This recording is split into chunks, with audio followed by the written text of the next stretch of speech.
কিতাব, যেই কিতাবের শুরুতে আল্লাহ চ্যালেঞ্জ করে বলেছেন এর ভিতরে কোনো সন্দেহ নাই, কোনো ভুল নাই। ভুল তো দূরের কথা, এর ভিতরে সন্দেহ বলতেও কোনো কথা নাই। এত চমৎকার কথা আল্লাহ পাক এই কিতাবের মধ্যে ঢুকিয়েছেন। যা বলেছেন সব সত্যবাণী, যা বলেছেন সব সত্যবাণী। আল্লাহ যে উপদেশ দিয়েছেন প্রত্যেকটা কথার যথার্থ প্রমাণ রয়েছে, প্রত্যেকটা কথার যথার্থ ভার রয়েছে। যদি আমরা উপলব্ধি করতে পারি, আল্লাহ পাক বলছেন যাদাতুহুম ঈমানা। যদি এই কোরআন থেকে কথাগুলো আমরা বুঝতে পারি, আমরা যদি মানতে পারি, তাহলে প্রত্যেকটা কথা আমাদের জন্য উপদেশ। প্রত্যেকটা কথার ভিত্তিতে আল্লাহ আমাদের কলবে নূর দান করবেন। বলেন না সুবহানাল্লাহ। কি দান করবেন? নূর দান করবেন। ঈমান বৃদ্ধি হবে। যাদাতুহুম ঈমানা, আল্লাহ বলছেন ঈমান বৃদ্ধি হতে থাকবে। আল্লাহ রাব্বুল আলামিন বলেন, নাম্বার 1, আল্লাহ রাব্বুল আলামিন বলেন আমি অসংখ্য পয়গম্বরদেরকে পৃথিবীর মধ্যে প্রেরণ করেছি। একটাই উদ্দেশ্য ছিল, যুগে যুগে যত পয়গম্বর পৃথিবীর মধ্যে আসছেন, প্রত্যেক পয়গম্বর একাত্মবাদী খোদার দাওয়াত দিয়েছেন। জালেমদের কাছে, ইহুদি জাতির কাছে, নাপাক জাতির কাছে আল্লাহ পাকের কথাগুলো যখন বলছেন, অন্ধকার আচ্ছন্ন জায়গার মধ্যে ডুবে রয়েছিল, ঠিক তেমনিভাবে নবীদেরকে পাঠিয়ে আল্লাহ পাক তাদেরকে দাওয়াত দিয়েছেন। সেই দাওয়াতের সূচনায় আল্লাহ রাব্বুল আলামিন অসংখ্য নবী প্রেরণ করেছেন, তাদেরকে বাহক বানাইয়া। তার মধ্যে একজনের নাম আমি একটু আগে স্মরণ করেছি, তিনি হলেন হযরত ইব্রাহিম আলাইহিস সালাম, যিনি আল্লাহ রাব্বুল আলামিনের অসংখ্য পরীক্ষায় উত্তীর্ণ হয়েছিল, যার নাম ছিল ইব্রাহিম।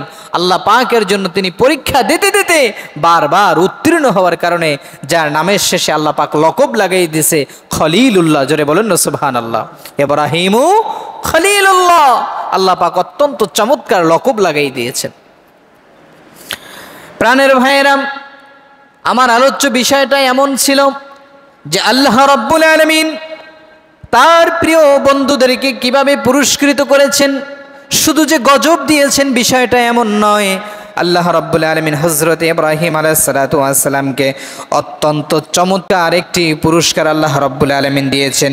পুরস্কারটা হলো এই, আল্লাহ রাব্বুল আলামিন বলেন ওয়া ইযিবতালা ইব্রাহিম রাব্বুহু বিকালিমাতিন ফাআতাম্মাহুন্না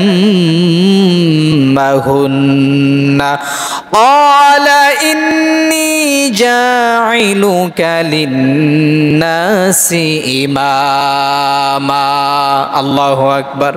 আল্লাহ পাক বলছেন আমার ইব্রাহিমকে স্মরণ করো। আর যখন আমি আমার ইব্রাহিমকে পরীক্ষা করলাম, আমার ইব্রাহিম প্রত্যেকটা পরীক্ষায় উত্তীর্ণ হলো। তাকে আমি আল্লাহ যে পরীক্ষা করেছি, বিপদ দিয়েছি, বিপদের পুরস্কার স্বরূপ আমি আল্লাহ তারে কে দিয়েছি? লিন্নাসি ইমামা, সমগ্র জাতির, সমগ্র মানুষের নেতা, ইমাম বানিয়ে দিয়েছে। জোরে বলেন সুবহানাল্লাহ। আমার ভাইয়েরা, এই জন্য একটা কথা আছে, কিছু পাইতে গেলে কিছু দিতে হয়। কিছু যদি পাইতে চান তাহলে কি করতে হবে? কিছু দিতে হবে। আপনি যদি চাকরি পাইতে হন, আপনাকে ইন্টারভিউ দিতে হবে, আপনাকে পরীক্ষা দিতে হবে, আপনাকে ট্রেনিং করতে হবে। ঠিক তেমনিভাবে আল্লাহ তাআলার পক্ষ থেকে যদি আপনি কিছু পাইতে চান, অবশ্যই আপনাকে কিছু দিতে হবে।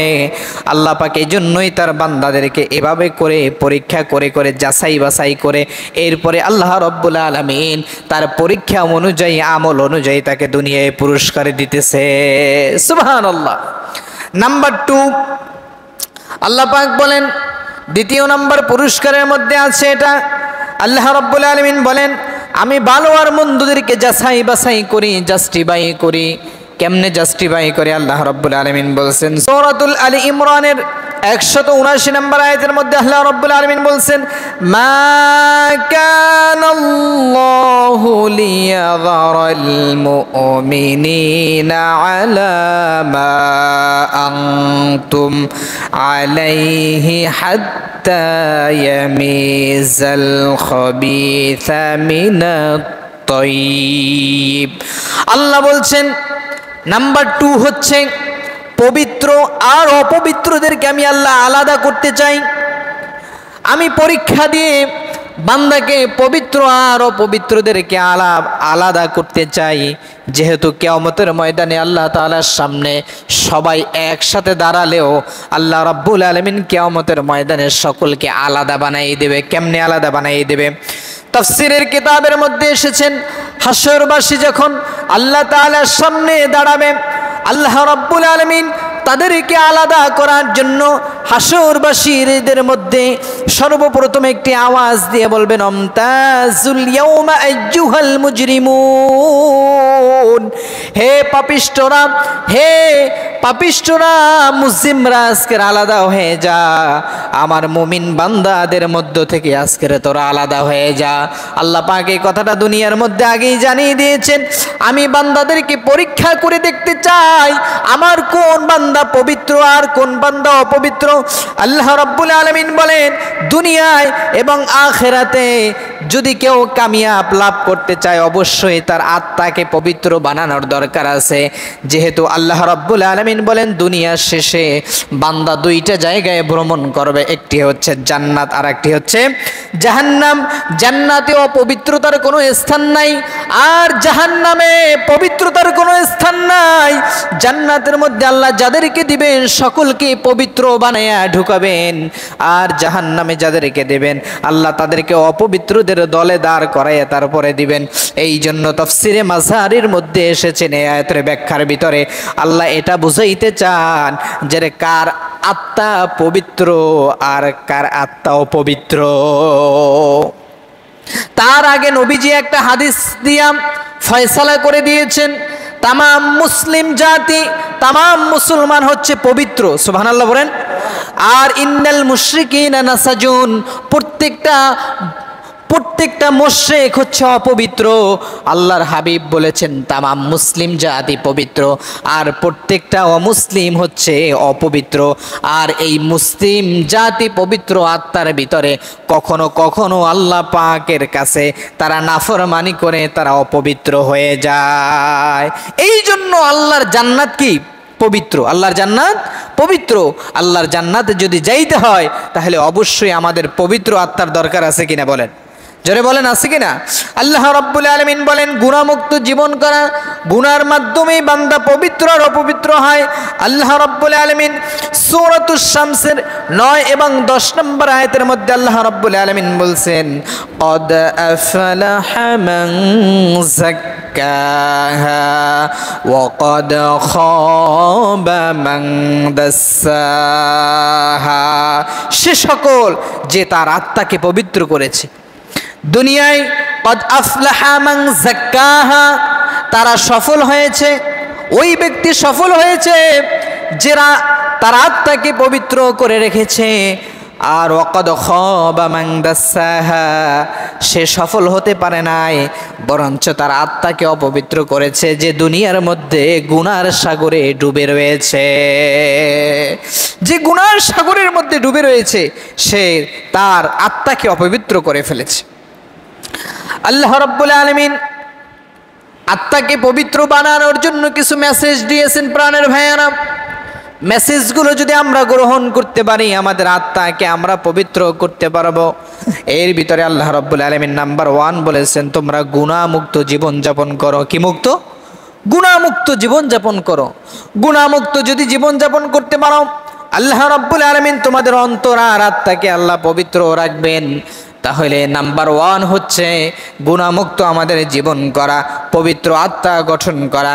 নাম্বার 2 হচ্ছে আল্লাহ রাব্বুল আলামিন সূরাতুল হাশরের 7 নম্বর আয়াতের শেষ অংশে বলতেছেন, মোস্ট ইম্পর্টেন্ট বিষয়টা অত্যন্ত খেয়াল করেন ভাইয়েরা, আপনার আত্মাকে আপনি কেমন করে পবিত্র বানাবেন। আল্লাহ রাব্বুল আলামিন সূরাতুল হাশরের 7 নম্বর আয়াতের মধ্যে আল্লাহ বলছেন, ওয়ামা আতাকুমুর الرسول فخذوه وما نهاكم عنه فانتهوا واتقوا الله إن الله شديد العقاب। الله أكبر।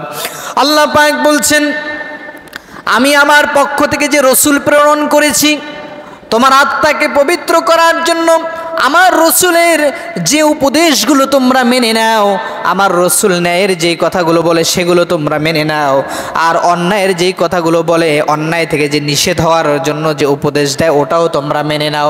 অর্থাৎ নেক কাজের আমলগুলো তোমরা মেনে নাও, আর অসৎ কাজের যে আমলগুলো আছে ওগুলো তোমরা ছেড়ে দাও। আমার রসুলকে তোমরা তোমাদের নেতা হিসেবে তো করো। অত্তাকুল্লাহ, আর আল্লাহকে ভয় করে তোমরা আল্লাহর হাবিবের কথাগুলোকে তোমরা সাক্ষ্য দাও। অত্তাকুল্লাহ, কারে ভয় করো?